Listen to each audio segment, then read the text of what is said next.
कृष्णा गहलोत जी, आप अपनी बात रखिए। तीसरी बार बनी हरियाणा में भाजपा सरकार का पहला बजट माननीय मुख्यमंत्री नायब सैनी जी ने विधानसभा में रखा। समय दूंगा। इस बजट के सभी वर्गों को अपनी बात शुरू कर दी, मैं आपको समय दूंगा।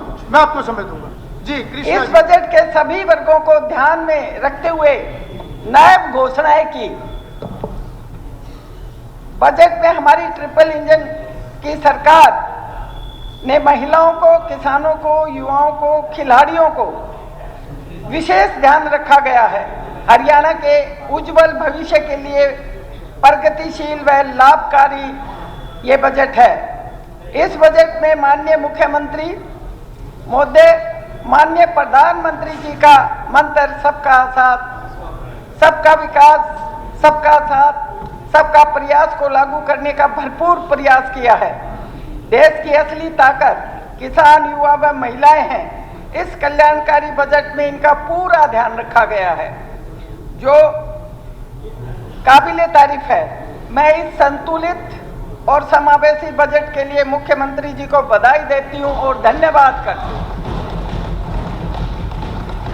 माननीय अध्यक्ष जी, इस बजट में महिलाओं की स्थिति को सुधारने के लिए, महिलाओं के विकास के लिए लाडो लक्ष्मी योजना आरंभ की गई है, जिससे हर महिला को हर महीने 2100 रुपये की राशि दी जाएगी।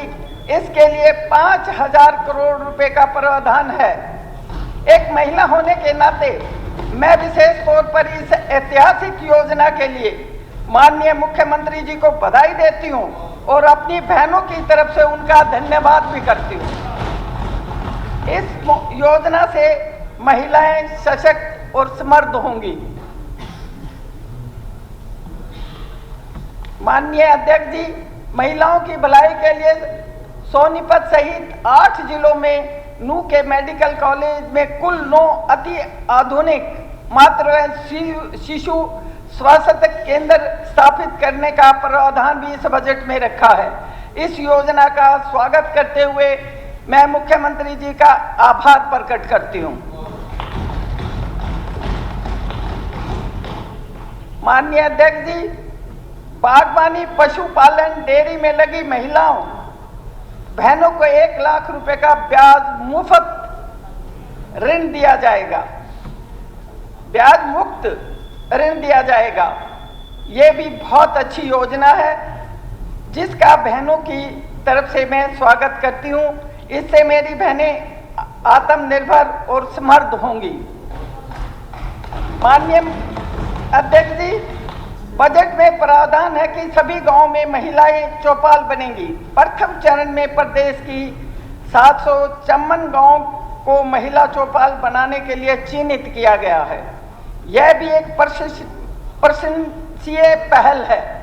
पहले कई गांवों में महिलाएं चौपालों में नहीं चढ़ती थी, अब तो काफी चढ़ने लगी थी, पर बहुत से गांव मैंने ऐसे देखे थे जहां पर महिलाएं चौपालों में नहीं आती थी।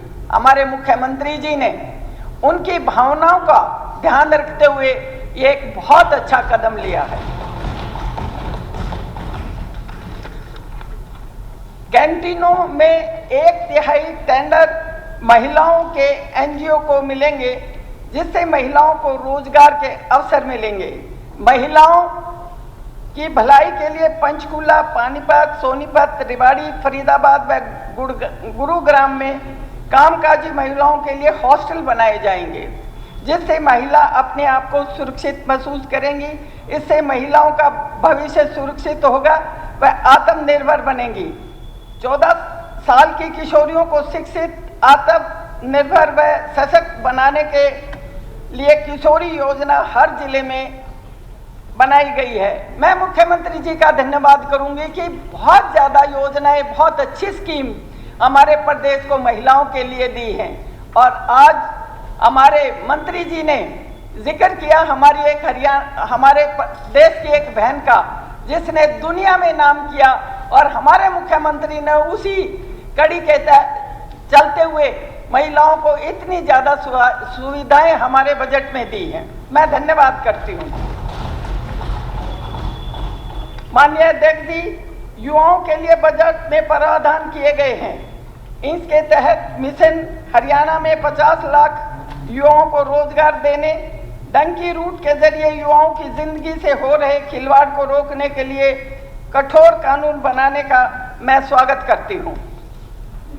माननीय अध्यक्ष जी, इस बजट में युवाओं के लिए सराहनीय बजट बनाया है। ये मुख्यमंत्री की बहुत अच्छी सोच है। इसमें बहुत लाभकारी योजनाएं युवाओं के लिए दी हैं। हरियाणा एम्प्लॉयमेंट सेल व कौशल रोजगार निगम के माध्यम से युवाओं को अंतर्राष्ट्रीय रोजगार से भी लाभ मिलेगा। बजट में डिपार्टमेंट ऑफ फ्यूचर नाम से एक नया विभाग बनाने का प्रस्ताव क्रांतिकारी कदम कहा जाना चाहिए। यह विभाग भविष्य की चुनौतियों और अवसर का अनुमान लगाएगा और अन्य विभागों को नीतिगत सुझाव भी देगा, जिससे युवाओं के भविष्य के लिए बेहतर ढंग से तैयार किया जा सकेगा। इससे हमारे प्रदेश के युवाओं को बहुत गाइडेंस मिलेगी और बहुत अच्छा उनका भविष्य बनेगा। इसके अलावा अध्यक्ष महोदय, आर्टिफिशियल इंटेलिजेंस मिशन की स्थापना से 50,000 से अधिक युवाओं को पेशेवर आधुनिक तकनीकी से ट्रेनिंग करने पर युवाओं को नए रोजगार और अवसर के लिए तैयार होने में मदद मिलेगी। अध्यक्ष महोदय, युवा जो हमारे व्यापारी हैं, उनको भी प्रोत्साहित करने और उन्हें स्टार्टअप शुरू करने में मदद के लिए कई प्रावधान किए गए हैं। इसके लिए हरियाणा वेंचर कैपिटल फंड और 2000 करोड़ रुपए का फंड निर्धारित करने से युवाओं के स्टार्टअप में निवेश को बढ़ावा मिलेगा। वैसे ही अब हमारा पिछले 10 वर्षों से हमारे प्रदेश में बहुत ज़्यादा व्यापार को बढ़ावा मिला है और इससे तो और भी युवाओं के लिए भविष्य के रास्ते हमारे मुख्यमंत्री जी ने खोल दिए हैं। अध्यक्ष जी, युवाओं को नशे के जाल से बचाने के लिए संकल्प नाम नई प्राधिकरण का गठन करने का प्रस्ताव बहुत ही लाभकारी है। यह प्राधिकरण प्रदेश में नशीली दवाओं की मांग और आपूर्ति को कम करने के लिए काम करेगा।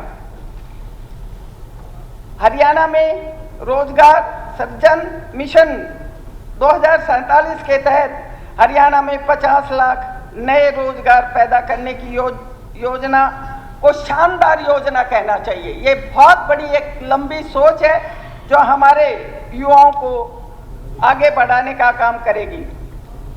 शिक्षा के क्षेत्र में माननीय अध्यक्ष जी, हर 10 किलोमीटर में मॉडल संस्कृति स्कूल की स्थापना में गुणवत्ता और बढ़ोतरी होगी। इसके अलावा छोटी कक्षाओं से ही विद्यार्थियों की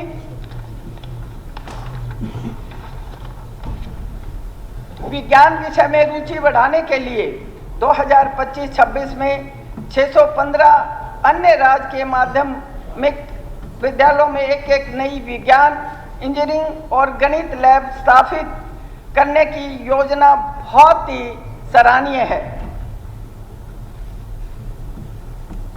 हमारे मुख्यमंत्री जी ने हमारे प्रदेश को इतना अच्छा बजट दिया है जिसमें हर वर्ग को बहुत बड़ी बड़ी अच्छी योजनाएं दी हैं, जिससे हमारा हरियाणा बहुत विकास करेगा।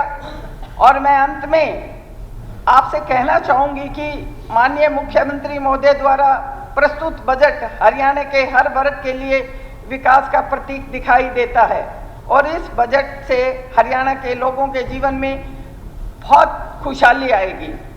मैं एक दोहे के माध्यम से मुख्यमंत्री जी को इस संतुलित और समावेशी बजट के लिए धन्यवाद करती हूँ और बधाई देती हूँ। बजट प्रदेश की पहचान बना देता है, प्रदेश बजट की पहचान बना देता है, हरियाणा को सुंदर गुलिस्तान बना देता है। यकीन नहीं होता तो ध्यान से पढ़कर देखो, सभी वर्गों का कल्याण इसे महान बना देता है। धन्यवाद सर।